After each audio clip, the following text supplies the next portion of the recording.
कम वक़्त में बेहतरीन खाना, ये फ़न मैंने सीखा, आप भी सीख लीजिए। आज मैंने सोचा क्यों ना मैं अपने तजुर्बात और घरेलू टिप्स बयान करूं ताकि दीगर ख़वातीन भी इनसे वाकिफ़ हो जाएं, क्योंकि खाना बनाना तो हर ख़ातून की अव्वलीन ज़िम्मेदारी होती है। अगर वो इस ज़िम्मेदारी को बेहतरीन तरीके से सरअंजाम देने लगेंगी तो ये मेरे लिए सदका जारिया होगा। ये फ़न बड़ी क्रेज़ी से सीखा है, सीख लीजिए। मोहतरम हकीम साहब, अस्सलाम वालेकुम। अर्ज़ खिदमत है कि मैं अपना मज़मून जो हालिस ख़वातीन के लिए है, खाना पकाने और अशिया की खरीदारी से मुतल्लिक़ है, पेश कर रही हूँ। कम वक़्त में खाना बनाना और अपनी फैमिली को कम कीमत में अच्छा खाना खिलाना भी एक फ़न है जिससे अक्सर ख़वातीन नावाकिफ़ होती हैं। मैंने भी ये फ़न बड़ी क्रेज़ी से सोचो विचार के और मेहनत के बाद सीखा है और आज मैं इतनी माहिर हो चुकी हूँ कि हर मामले में मेरी फैमिली मुझसे बहुत खुश है। इनकी हर फरमाइश करने से पहले ही इनकी पसंद की चीज़ घर पर तैयार होती है। भूख लगने से पहले खाना तैयार होता है। हालांकि मैं वर्किंग वूमेन हूँ, मगर सिर्फ अपनी दो आदतों की बदौलत वक्त ज़ाया नहीं करना। इब्तदाई काम जो खाना पकाने से मुतल्लिक़ हो पहले से करके रखना है, इसलिए मेरा हर काम वक्त से पहले हो जाता है। खाना बनाने में किसी किस्म की दुश्वारी पेश नहीं आती, जबकि मैंने देखा है कि अक्सर ख़वातीन भी इस मामले में मुझसे पीछे हैं। इनके यहाँ अचानक मेहमान आ जाए तो घबरा जाती हैं। जिस दिन कपड़े धोने की मशीन लगाती हैं तो फैमिली भूख से बेहाल हो जाती है। ख़ातून खाना तमाम कपड़े धोने के बाद ही किचन का रुख करती हैं, और अगर कभी कोई मुश्किल और मेहनत तलब डिश बनाना हो तो भी शुरू से लेकर आखिर तक तमाम काम इसी वक्त में अंजाम देती हैं, चाहे घंटा खाना 2 घंटे लेट हो जाए। इस तरह फैमिली या मेहमानों को इंतज़ार के बाद दोपहर का खाना शाम को नसीब होता है, जो कि इंतहाई गलत बात है। ये सब कुछ देखते हुए मैंने सोचा क्यों ना अपने तजुर्बात घरेलू टिप्स बयान कर दूं ताकि दीगर ख़वातीन भी इनसे वाकिफ़ हो जाए, क्योंकि खाना बनाना तो हर ख़ातून की अव्वलीन ज़िम्मेदारी होती है। अगर वह इस ज़िम्मेदारी को बेहतरीन तरीके से सर अंजाम देने लगेंगी तो ये मेरे लिए सदका जारिया होगा। मैंने इस मज़मून को 3 हिस्सों में तकसीम किया है। बचत का तरीका, मेरे तजुर्बा से फ़ायदा उठाइए। अलिफ, पैसे बचाना और कम कीमत में बेहतरीन अशियाए खुर्दनोश खरीदना। वक्त बचाना यानी पकाने के इब्तदाई काम पहले से करके रखना ताकि कम वक्त में झटपट तैयार खाना हो जाए। बचे हुए खाने को बेहतरीन तरीके से ठिकाने लगाने यानी ज़ाया होने से बचाना। अगर अशिया खुर्दनोश को थोड़ी के बजाय वाफर मिकदार में खरीदा जाए तो कम कीमत में मिलती हैं। इस तरह काफ़ी बचत हो जाती है।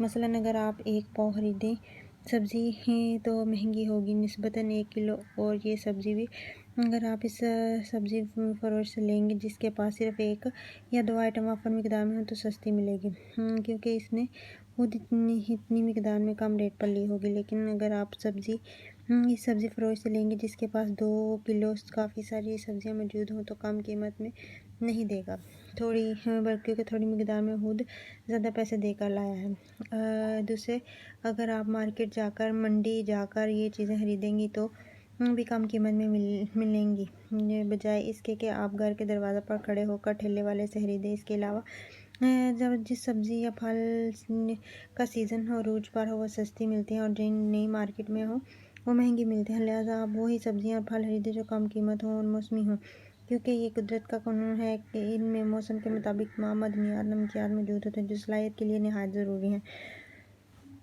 अर्जा कीमत में 2 किलो एक सब्ज़ी खरीदने में कोई हर्ज नहीं है। अब आप सोचेंगे कितनी सारी सब्ज़ियाँ का आप क्या करेंगे, लेकिन अगर देखा जाए तो इस तरह आप कम कीमत में अपनी फैमिली के लिए विटामिन का खजाना खरीद रही होती हैं। ज़रा अक्ल से काम लें तो एक ही तरह की 1 किलो सब्ज़ी आपकी छोटी फैमिली रखते हुए भी 3 मरतबा 3 मुख्तलिफ तरीक़ों से पका सकते हैं। मसलन पहले दिन तो इस सब्ज़ी की काफ़ी सारी मिकदार भूनकर भुजिया बना लें। दूसरे दिन इसको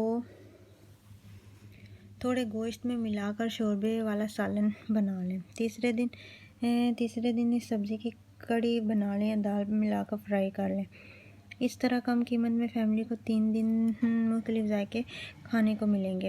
अगर आप एक ही किस्म की सब्ज़ी मुतवातर 2-3 दिन नहीं पकाना चाहती तो ऐसा करें कि आप सबा की सब्ज़ी धोकर काट लें और प्लास्टिक की थैलियों में रख लें, फ्रीज़ कर दें। इस तरह जब आप ये सब्ज़ी बनाएंगे तो टाइम की बचत होगी और कम मेहनत में जल्दी सालन तैयार हो जाएगा।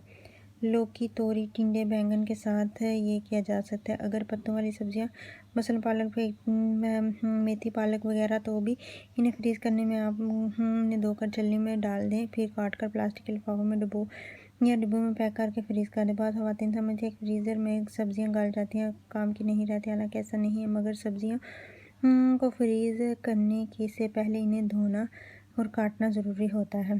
जब ज़रूरत हो तो इन्हें निकाल कर पका लिया जाता है। वो बिल्कुल फ्रेश की तरह ही पकती हाँ, अलबत्ता ज़्यादा मिकदार में सालन बनाकर फ्रीज़ करना दुरुस्त नहीं, क्योंकि फ्रीज़ किया हुआ सालन गर्म होने पर अपना जायका खो देता है।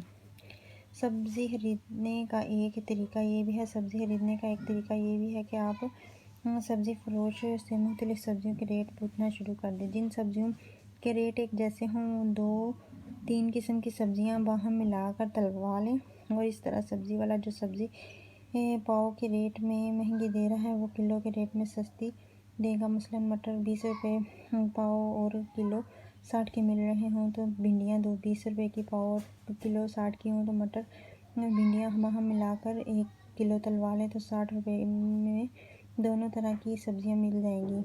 ऐसी सब्जियां जो फ्रीज़ की जा सकती हैं, जैसे मटर वगैरह, अपने सीज़न में काफ़ी सस्ती मिलती हैं और सीज़न के बाद इंतहाई महंगी, और लिहाजा अक्लमंदी का तकाजा है कि जब इसके रेट कम हो तो इसे काफ़ी मिकदार में खरीद कर और छील कर फ्रीज़ कर लिया जाए।